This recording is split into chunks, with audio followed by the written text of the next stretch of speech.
This is Audible. Love Means No Shame by Andrew Gray. Chapter 1. Jeff Lawton woke in a strange bed, light streaming through the windows, a huge, hot, sweaty body next to him. His head pounded, and his ass hurt. That was one hell of a night, he muttered to himself as he forced his legs to move. Sitting on the edge of the bed, head cradled in his hands, he tried to think where he was. Oh yeah, he'd gone out dancing last night with Lonnie and Juan. He turned to the man lying prone on the bed. God, he remembered.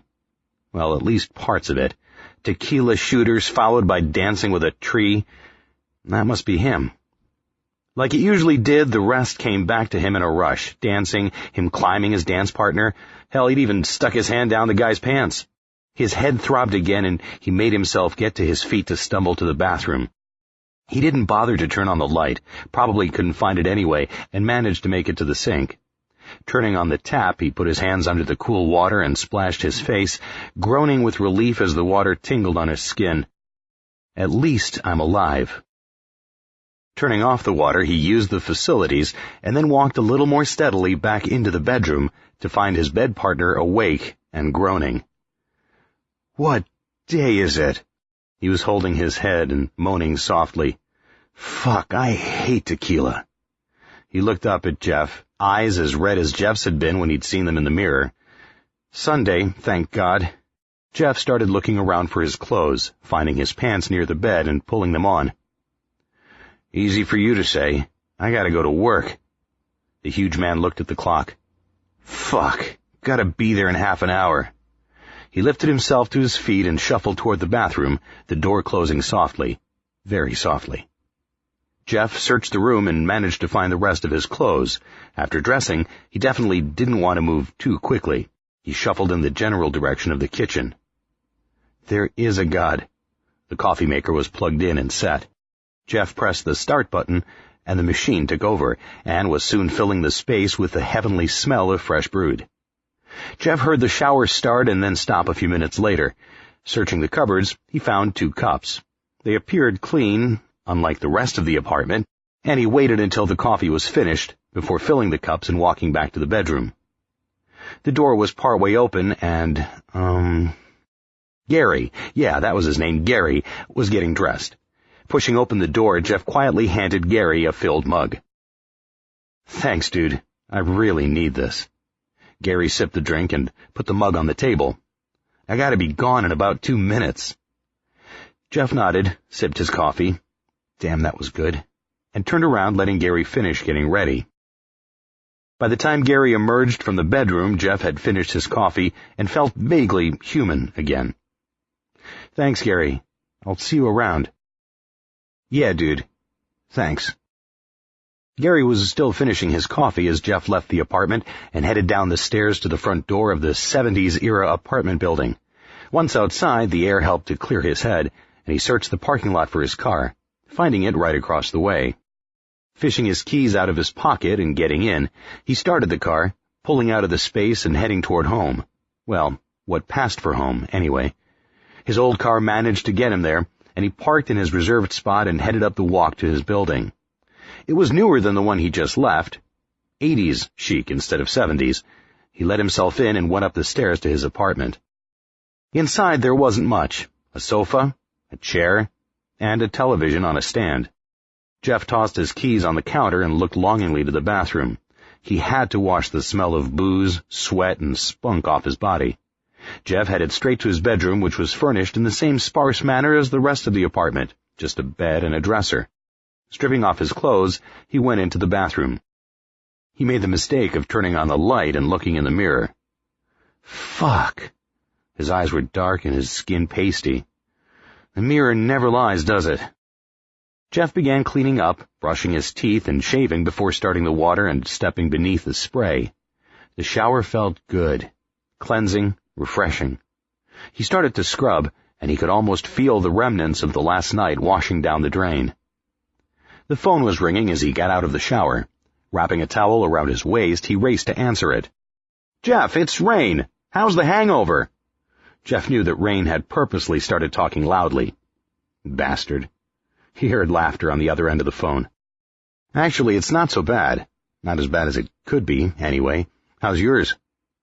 There was more laughter on the end of the line. I don't get hangovers, remember? It was one of life's cruel fates. Rain could drink like a fish and never seemed to feel anything the next morning. You want to meet for coffee? Sure. Give me 15. I'll meet you around the corner. Jeff dried himself and dressed, putting on a sweatshirt against the spring chill in the air, and left the apartment, walking happily to the corner. The coffee shop was packed, but he spied Rain's head of jet-black curly hair at one of the tables, and he headed that way. I didn't get anything. If I get up, I'll lose the table, Rain said. No problem. I'll get what you want. Large latte? Rain nodded and smiled his agreement, so Jeff got in line. It took a while, but he finally returned to the table with coffees and 2 large sticky buns. Sugar. He needed sugar. Thanks, Jeff. Rain took the offered cup and Jeff sat down. You look like hell. Rain sipped his coffee. Gee, thanks. Don't sugarcoat it. Rain laughed. Well, you do. The man was always blunt and to the point. If nothing else, you always knew where you stood with him because he held nothing back. You've been burning the candle at both ends for a while. I know. Jeff had been, since he arrived 6 months earlier, fresh out of college with a degree in accounting and a libido on overdrive. He'd almost made a mission out of seeing how many men he could have, and it was wearing thin. Rain continued sipping his coffee. You need to take it easy. Relax a little. You can't screw your way to happiness. There it was, one of Rain's witticisms. The man had one for all occasions. No, but you can have a lot of fun trying, the two said in unison. They laughed merrily, breaking Jeff out of his mood. Rain was good for his soul. No matter how bad things got, he could always count on Rain's easy manner and carefree humor to break him out of a funk. Seriously, Jeff, you're going overboard with the man buffet. I know. They finished their coffee and sticky buns. Let's catch a movie and have some fun. I think you could use it, Rain commented. Jeff checked his imaginary calendar. Well, I've got such a busy day planned, cleaning the apartment, laundry. I don't know how I'll fit it in. Sarcasm is unbecoming. They both laughed and cleaned up their table before leaving the coffee shop. Jeff and Rain spent the rest of the day together, going to a movie and doing a little shopping. Since they were both fairly broke, they looked more than shopped, and then went back to Rain's apartment and spent the evening watching movies until Jeff headed home, where he fell into bed. Jeff had to be at his office by 8 on Monday morning, and he was nearly late. Unlike most of the past few weeks, he'd slept well and hadn't spent Sunday night trolling for men. Arriving just in time, he quietly put his things away and booted up his PC, getting right to work. He'd gotten this job right out of college, working as a staff accountant for a chain of retail stores. He liked the work, and the people he worked with were nice, but most of them were older, and it was difficult to make friends. The one exception had been Rain. He'd met him the first day on the job, and they'd become fast friends. Unfortunately, he was the only real friend Jeff had made. Oh, there were acquaintances and people he went out with, but Rain was his only true friend, which made for a lonely life. He was busy working on the accounts payable ledger, trying to find an imbalance, when he heard a soft cough. Jeff, Kenny would like to see you in his office. Kenny was the head of accounting, and when he summoned, you hopped to it. He was a nice guy, but demanded punctuality from all his people, and being late when he called was viewed as a sign of disrespect. An hour later, Jeff returned with more mysteries to solve. That was what he loved, really loved. Numbers sang to him, and he had a talent for digging in and finding mistakes and imbalances, no matter how small. In a very short time, he developed a reputation as someone who could locate small errors before they became big ones. The one thing he didn't like about his job was that it tended to be very solitary. He spent most of his days working with numbers and very little of his days working with people. He really liked to do both. At noon, Rain came to his cubicle and the two of them had a quick lunch before heading to the company fitness center to work off some of the weekend's excesses. Once they changed, they each got on a treadmill and started walking. The room was empty, except for them, which was normal. I'm thinking of looking for a new job, Rain mentioned. Why? The thought sent a chill through Jeff. What would he do without seeing Rain every day? I'm not going to go anywhere here. Kenny doesn't really like me, so nothing's going to happen for me.